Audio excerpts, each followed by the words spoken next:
വളരെ പ്രശസ്തനായ ജ്യോത്സ്യനാണ്. അദ്ദേഹത്തിൻ്റെ ആത്മകഥയിൽ അദ്ദേഹം പറഞ്ഞിരിക്കുന്നതാണ്, അദ്ദേഹത്തിന് ഈ ദ്വാത്രിംശത് യോഗം എന്ന് പറയുന്ന ഒരു യോഗം ഉണ്ടായിരുന്നു. 32ാമത്തെ വയസ്സിൽ മരിക്കും എന്ന് പറയുന്നൊരു യോഗം ഉണ്ടായിരുന്നു. അദ്ദേഹത്തിൻ്റെ നക്ഷത്രം ഉത്രാടമാണ്. ആ ഉത്രാടം നക്ഷത്രത്തിൻ്റെ വൃക്ഷം പ്ലാവാണ്. ആ പ്ലാവ് വെച്ച് പിടിപ്പിച്ചായിരുന്നു.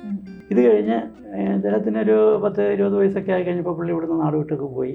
ഒരു ഘട്ടത്തിൽ പുള്ളി തിരിച്ച് വീട്ടിൽ വരുമ്പോൾ ഇദ്ദേഹത്തിൻ്റെ പേരിൽ വെച്ച ആ മരം ഇദ്ദേഹത്തിന് 32 വയസ്സാവുന്ന സമയത്ത് ഇടിവെട്ടി കത്തിപ്പോയി എന്ന് വീട്ടുകാരിൽ നിന്നറിയാൻ കഴിഞ്ഞു. കലാധരൻ സർ, ഓരോ നാളുകാർക്കും ഒരു നക്ഷത്രത്തെ അവരെ റെപ്രസെന്റ് ചെയ്യുന്ന ഓരോ മരങ്ങളുണ്ട്, അല്ലെങ്കിൽ ഒരു മൃഗങ്ങൾ, കല്ലുകൾ, ജന്മനക്ഷത്ര കല്ലുകൾ എന്നൊക്കെ പറയുന്നത്. അതെങ്ങനെയാണ് ഓരോ നക്ഷത്രക്കാരെയും പ്രതിനിധീകരിക്കുന്നത്? ഓരോ നക്ഷത്രത്തിനും പറയുന്ന അതുമായി ബന്ധപ്പെട്ട ഓരോ മരം അല്ലെങ്കിൽ ഒരു വൃക്ഷം, അതുപോലെ തന്നെ ഒരു മൃഗം, ഒരു ദേവത, ഇതൊക്കെ ഓരോ നക്ഷത്രത്തിനും പ്രത്യേകം പറയുന്നുണ്ട്. അപ്പോൾ ഇത് ആ നക്ഷത്രത്തിൽ ജനിക്കുന്ന ആൾക്കാർ ഈ പറയുന്ന വൃക്ഷം വെച്ച് പിടിപ്പിക്കുക, ആ മൃഗത്തെ ഉപദ്രവിക്കാതിരിക്കുക. ഇത് ഈ പ്രകൃതി സ്നേഹവുമായി ബന്ധപ്പെട്ട് കൂടി നിലനിർത്താൻ വേണ്ടിയാണ് പറഞ്ഞിരിക്കുന്നത്. ഒരു വീട്ടിൽ ഒരു 5 പേരുണ്ടെങ്കിൽ 5 പേർക്ക് 5 നക്ഷത്രമായിരിക്കും. അപ്പോൾ അവർ 5 മരങ്ങൾ വെച്ച് പിടിപ്പിച്ച് കഴിഞ്ഞാൽ തന്നെ അത്യാവശ്യം ഒരു വനവൽക്കരണം പോലെയാവും. എന്ന് പറഞ്ഞാൽ പ്രകൃതി സംരക്ഷണവും കൂടി ഇതിൻ്റെ പിന്നിൽ ഉദ്ദേശിക്കുന്നുണ്ട്.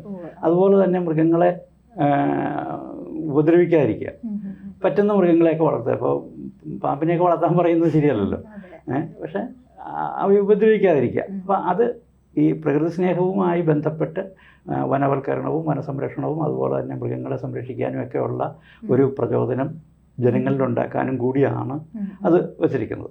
പിന്നെ ആ വൃക്ഷങ്ങളുടെയും അതുപോലെ തന്നെ ആ ആളുടെ ശരീരത്തിലുള്ള ചില, ഇപ്പോൾ നമുക്ക് അറിഞ്ഞുകൂടാത്ത ചില കാര്യങ്ങളുണ്ട്. ഇപ്പോൾ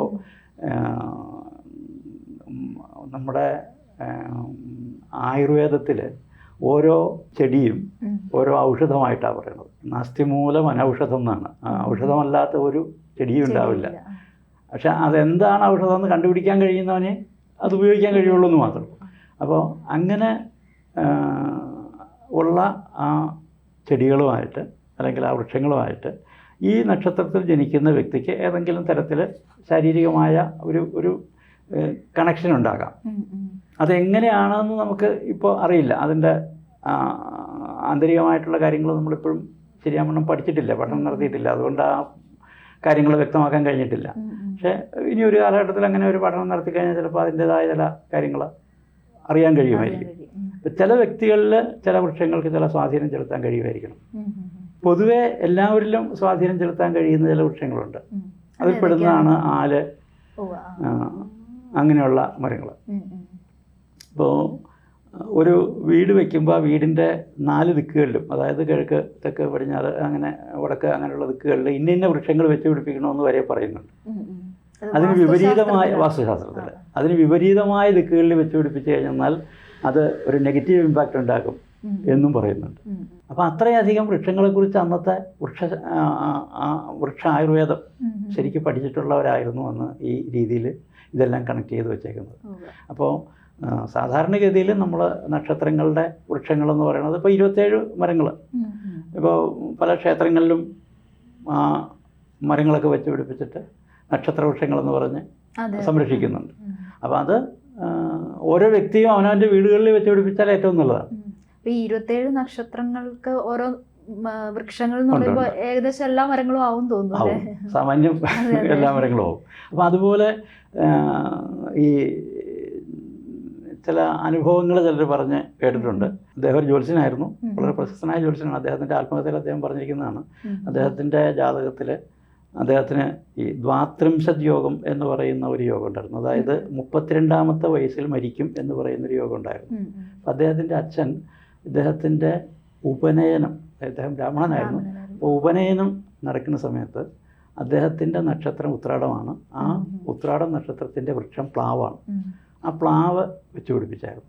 ഇത് കഴിഞ്ഞ് അദ്ദേഹത്തിനൊരു 10-20 വയസ്സൊക്കെ ആയി കഴിഞ്ഞപ്പോൾ പുള്ളി ഇവിടുന്ന് നാട് വിട്ടൊക്കെ പോയി വളരെയധികം സ്ഥലങ്ങളിലൊക്കെ അലഞ്ഞു നടന്നു.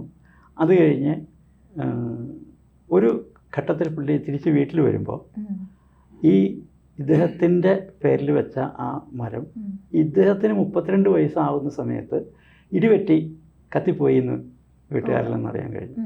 അപ്പം ഇദ്ദേഹത്തിന് സംഭവിക്കേണ്ട ആ മരണദോഷം ഈ വൃക്ഷത്തിന് സംഭവിച്ചു എന്ന് വീട്ടുകാർ വിശ്വസിക്കുന്നു. അപ്പോൾ അദ്ദേഹം ആ ഒരു കഥ പറഞ്ഞിട്ടുണ്ട്. ഞാൻ പറഞ്ഞെന്താ വെച്ചെന്നാൽ അത്രയധികം ബന്ധങ്ങൾ ഈ വ്യക്തിയുടെ നക്ഷത്രവും വൃക്ഷവുമായിട്ടുണ്ട് എന്നാണ് ആ കഥയിലൂടെ അദ്ദേഹം വ്യക്തമാക്കുന്നത്. നിങ്ങൾക്ക് റെഫർ ചെയ്താൽ അറിയാൻ കഴിയും. ഒരു പൂഞ്ഞാർ മിത്രൻ നമ്പൂതിരിപ്പാട് എന്ന് പറയുന്ന ഒരു അസ്ട്രോളജർ ഉണ്ടായിരുന്നു. അദ്ദേഹത്തിൻ്റെ ആത്മകഥയിൽ എഴുതിയിരുന്നതാണ്. മനോരമയിൽ അദ്ദേഹം കണ്ടാച്ച പ്രസിദ്ധീകരിച്ചതെന്ന് ഞാൻ വായിച്ചതാണ്. അങ്ങനെയാണ് പറയാൻ കാരണം. അപ്പോൾ അങ്ങനെ നക്ഷത്രവും വ്യക്തിയും തമ്മിൽ അങ്ങനെ ഒരു ബന്ധമുണ്ട്. അതുപോലെ ദേവതകളും ഉണ്ട്. ഈ 27 ദേവതകളും ഈ നക്ഷത്രങ്ങൾക്ക് പറയുന്നുണ്ട്. അത് നമ്മുടെ ഗ്രഹനിലകൾ അനുസരിച്ചിട്ടായിരിക്കും. അല്ല, നക്ഷത്രവുമായി ബന്ധപ്പെട്ട് തന്നെ. അതുപോലെ തന്നെ അതിൻ്റെ അതിദേവതകളും ഉണ്ട്. അങ്ങനെ പറയുന്നുണ്ട്. ഗ്രഹങ്ങൾക്കുമൊക്കെ അതിദേവതകൾ പറയുന്നുണ്ട്. അപ്പോൾ അത്രയധികം വിപുലമായ രീതിയിൽ ഇതിനെക്കുറിച്ച് അറിഞ്ഞിരുന്നവരാണ് ഈ നക്ഷത്രങ്ങളുടെ വൃക്ഷങ്ങളും അതുപോലെ മൃഗങ്ങളും ദേവതകളുമൊക്കെ ബന്ധപ്പെടുത്തിയിരിക്കുന്നത്. ഒരുപക്ഷെ ആ വ്യക്തിയുടെ സ്വഭാവവും ഈ പറയുന്ന മൃഗത്തിൻ്റെ സ്വഭാവം വരാം.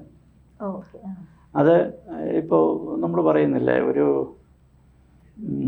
മേടം, ഇടവം അങ്ങനെയുള്ള രാശികളിൽ ജനിക്കുന്ന ആളുകൾ, അങ്ങനെയുള്ള അങ്ങനെയുള്ള കൂറുകാർക്ക് ആ രാശിയുടെ ആകൃതി പോലുള്ള